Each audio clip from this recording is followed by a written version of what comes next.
I'd like to call the Public Works and Safety Committee meeting to order on March 16th at 5:31. Please join me in the Pledge of Allegiance. I pledge allegiance to the flag of the United States of America and to the republic for which it stands, one nation, under God, indivisible, with liberty and justice for all.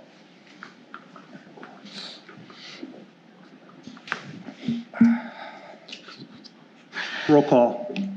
Alderman Hamel. Here. Alderman Kapusta. Here. Alderman Terrence. Here. Director Krager. Here. Statement of public notice. Meeting was posted in accordance with open meeting laws on March 11th. Do you want me to go through the minutes, or do you want to read them separately or all together? I guess we just ask if anybody's got, if we want to do it as a whole consent, it's fine unless anybody has questions regarding any of that. I'd like approval of minutes for July 20th, 2020, July 28th, 2020, August 25th, 2020, November 17th, 2020, December 15th, 2020. Approval of all minutes engrossed. Second. Any questions? All those in favor? Say aye. Aye. Passes unanimously. Status of projects. All right, let's start with the Great Water Lines. If you guys can see, it is coming. It is coming quickly. So the next thing that you are going to see is 2 jack and bores. Right now, they're finishing the jack and bore underneath the Commerce Center by GE. What that means is that they take the pipe underneath the road instead of open cutting it. The next one will be from Janesville Road, north of Janesville Road, all the way to the south side of Sandalwood. So it's going to be a very large jack and bore. And then the next one will be at the Moreland Woods roundabout. They're going to jack and bore underneath the entire Moreland Woods roundabout because it's brand new. They don't want to touch it. But as you can see, and the best way to kind of see what's happening is if you drive north on Moreland Road in New Berlin, you see how they're staging the pipes. And as they're staging the pipes, then they're going to start doing the open trenching. What's going to happen, though, is once they finish the jack and bore and they start doing the open trenching, as they get south of Janesville Road, there is less right-of-way to work with because there's wetlands and other concerns. So, and then when you get south of the roundabout, parts of the new pipe will be in the road. So this is where they're going to start staging in the road, shutting down the road, and detour routes and flaggers. So it's going to be a very, very difficult time for people traveling through Muskego. And it's coming. It's going to be coming quicker than you think. Again, they're shooting for about a year in Muskego. It's already started. But when they start to doing the open trenching, that's when it's going to be a very tough time for traffic. We provide updates. All the aldermen and the mayor, they get an update directly from the Great Water Lines. I have Barb post it right on our website. It's also there for anyone to go for the Great Water Lines. So please, if you have anyone who's asking questions, refer them to that website, and there'll be updates there as well. So, any questions about the Great Water Lines? What are the dates that the road will be shut down? Do not know yet. It's all best. No idea? No idea. The best thing is we'll have a better idea as it's coming along. My theory in this is open trenching, how it's coming along. I'd say about 2 months. 2 months you're going to start seeing it because they're going to jack and bore, and while they're jacking and boring, they're going to start doing all the open trenching, and they're already wrapping it, so it's coming. So in about 2 months you're going to really start seeing some road closures and detour signs popping up. So, and that is if the weather holds on and the weather's really good. There's no frozen ground. It's construction season. So, any other questions? Okay. The next one is Hillandale Reconstruction. So, On March 9th, we had a very well-attended pre-construction meeting with all the stakeholders that are along the corridor, police, the school district was there. We had utility people, we had everyone there for a nice, great pre-construction meeting on March 9th. Right now, you have utilities relocating out there. So you have your We Energies, you have your gas, you have your AT&T, and you have the Spectrum.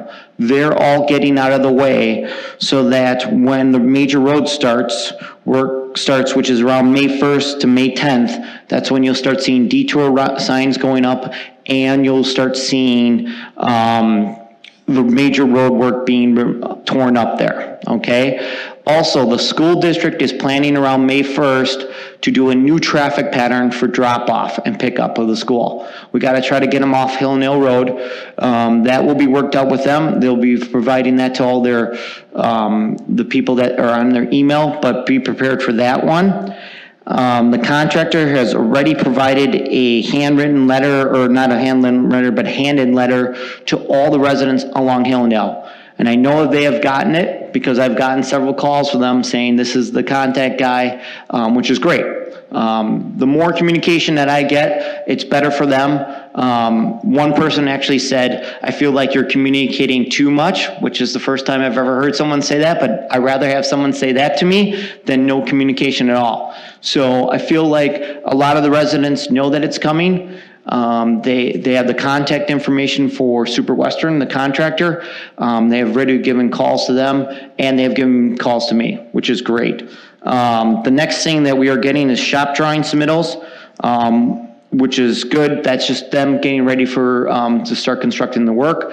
And we're hoping to have the surface course down by August 23rd, so we're ready for school. Kind of similar to Bay Lane.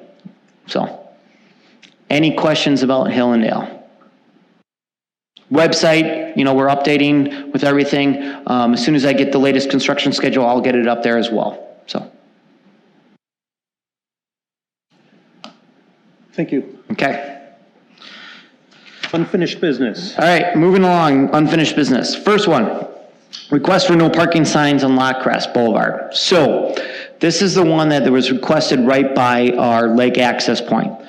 So we went, and I was actually did a lot of research on our lake access points, and one of the big things that we found is we don't have them signed for when they're open or when they're closed for any of them. So here's the plan of attack. Next April, or next month in April, we are having a Parks and Conservation meeting. At that meeting, we are going to request to have all the lake access points to be signed and open as a park, just like a regular park. I believe it's like 5 a.m. to 10 p.m. is when they're open. We're going to sign all of them that way, and they're all going to act like a park. And then we'll wait for the committee to approve it. If the committee approves it, then it'll go to Common Council for their final approval. What this allows us to do is it allows the police to actually write a ticket to make sure you're only there at this certain time. One, it's good for residents. Two, it doesn't need to be open any longer than what the parks are. And hopefully, the people that came to us said that might help solve the people and the problems that they're having, but still allow other people to park on the road. So what I'm gonna do is first take it to parks, get it through Common Council, sign it, and that hopefully will resolve this problem. But for right now, I'm just gonna leave it on, but then I just wanted to tell you that's our game, our plan of attack. Any questions on that one? Yeah, have you informed the constituents of that? The people that, yeah, that's why they're not here. And I told them this is my game plan, and I told them like this 2 months ago, so they didn't need to show up today. So Nice job. and they actually liked it. They thought that was a good idea, so that then they don't get their neighbors mad by having no parking signs up for right now. All right, moving on to the next one. So I put this one on, and then it was last Friday, they emailed me and they want to pull it. So they didn't get enough signatures and they didn't want to do it. So they've withdrawn their request. So I am just pulling this one off. If there have any concerns by anyone? That's Audemars, right? Audemars, yep. So we'll just remove that one. All right, next one, Park Drive. So the petitioners from Bay Breeze came for no parking signs. I'm kind of doing a synopsis here because we had a long talk about this. Then I believe the mayor went and met with Jack, who's here. They kind of discussed some options. So now Jack is here to present what he would like and let us know, and then we can make a decision on what his latest request is. Is that correct?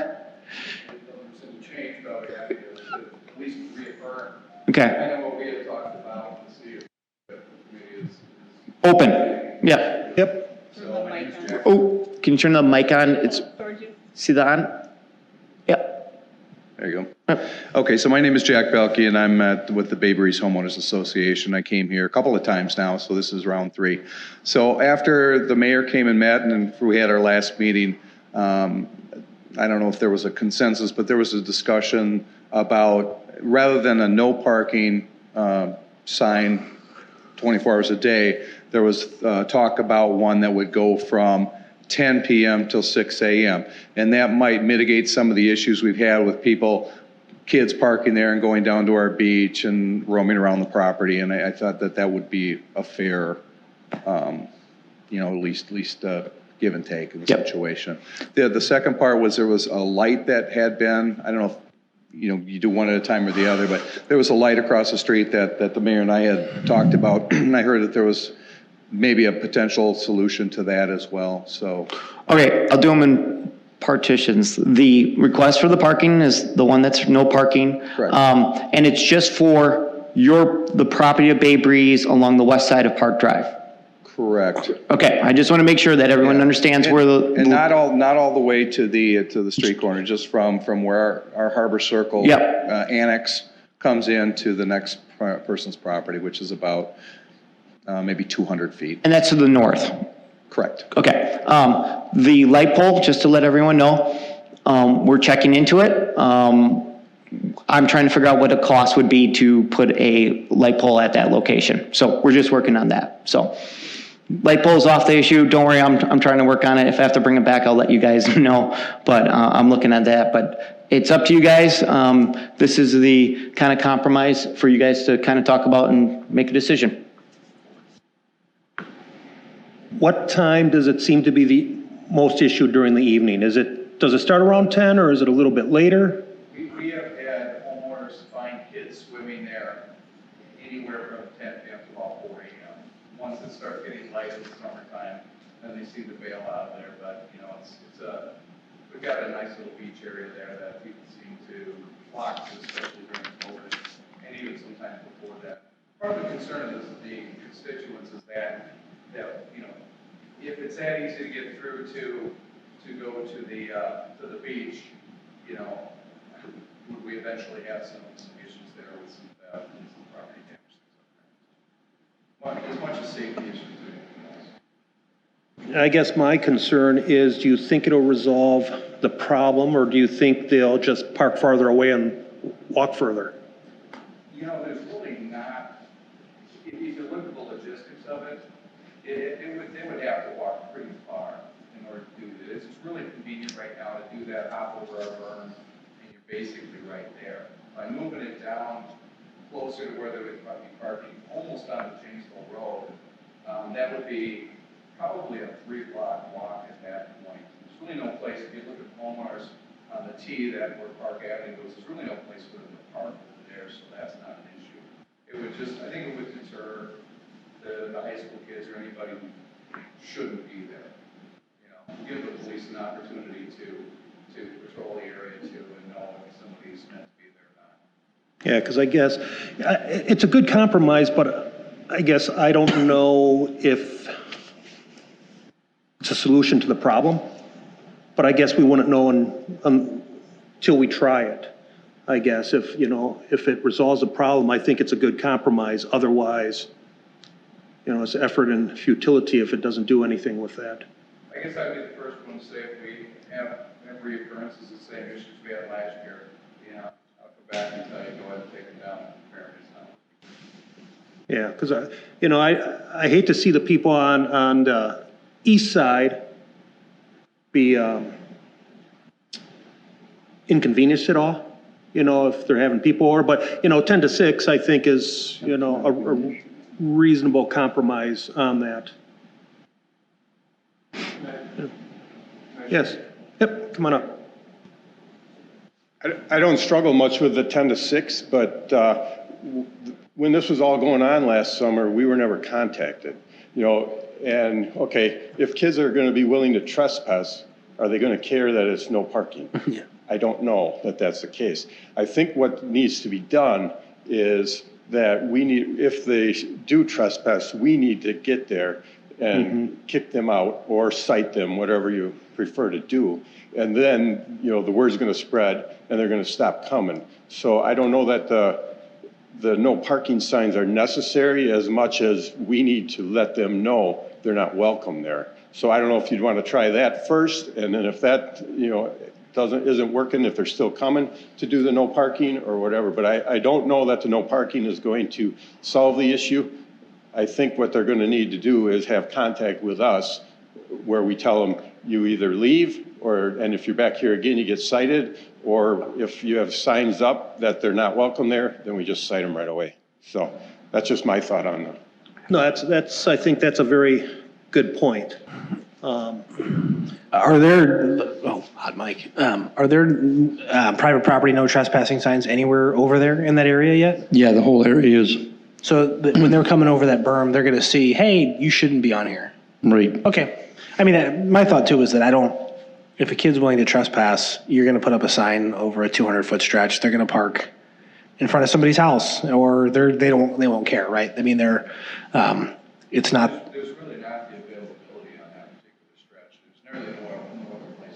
I mean, you could pull up, like, if you go a little further to the north, there's some houses along. I mean, again, there are people they know they're not supposed to be there. So are they going to park in somebody's yard? I mean, I don't know if I don't think you're going to solve the problem of people trespassing with no parking sign. What I was struggling with. I don't, the goal is to get people to stop trespassing, coming to your beach when they're not invited. Or the fear of worse. Yeah. Easy access to somebody going in and Yeah. I've never been a fan of signs because, they don't mean anything if it's not enforced. And Chief makes a very good point to call. It's kind of, I got a question, I guess, is any idea why people didn't call when they saw people trespassing? Our neighborhood is really tight, and basically they just say, hey, you're not allowed to be here, and they pretty much take off. I mean, it's not a situation where it's a big encounter, but we're worried about the legal liability as well. Somebody drowning there or situations like that, I think it's an undue risk to us, especially knowing that in each of the cases where they park, and I don't think it's a big ask, frankly. I understand the chief's point, but I think it's just a worry about that ease of access turning into much worse than that. People, half of our neighbors don't want to enforce. Yeah, you mentioned liability. I don't know, putting up no parking signs would reduce that. I think what needs to happen is that if you see people on the beach that don't belong there, is to call the police and have them come out. And don't even, because if they keep on coming back, they're not taking anybody from the association seriously when they tell them to leave, because they're coming back, it seems like. I think they probably will take the police a little bit more seriously, hopefully, and not come back, and especially if they're written a citation and have to pay it. I would like to think that would be a better deterrent to them than no parking signs or people from the association telling them to leave. But I think you got to consider, though, the time that you're asking for. Not everybody's up at 2 or 3 or 4 in the morning, okay? So I think you'd have nothing to lose trying this and seeing what happens. And if it didn't work, you come back and say it wasn't effective. I think the mayor's got a comment.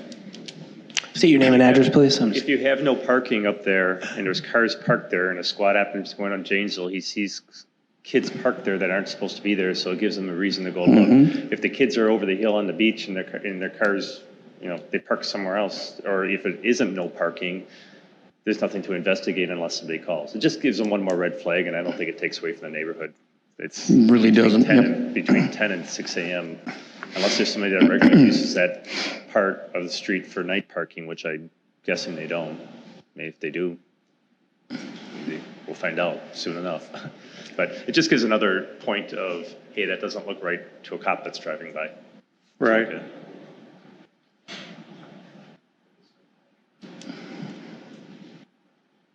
So that's a valid point as well, it's just, It is.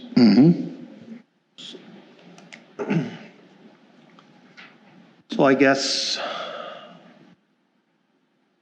we need a motion, unless somebody else has anything else to say.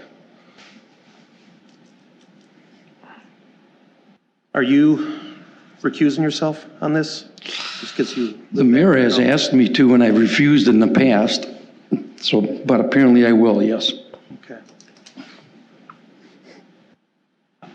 I'll make a motion to go with the no parking signs from 10 to 6. If PD sees anybody parking there, to please, investigate, see if anybody's on the beach, and vice versa. If, the association sees anybody else on there that doesn't belong there, is not invited, please, contact the police. But I'll make the motion for no parking signs at 10 to 6 on the side of the street. I'll second. All those in favor, say aye. Aye. Aye. Motion passes unanimously.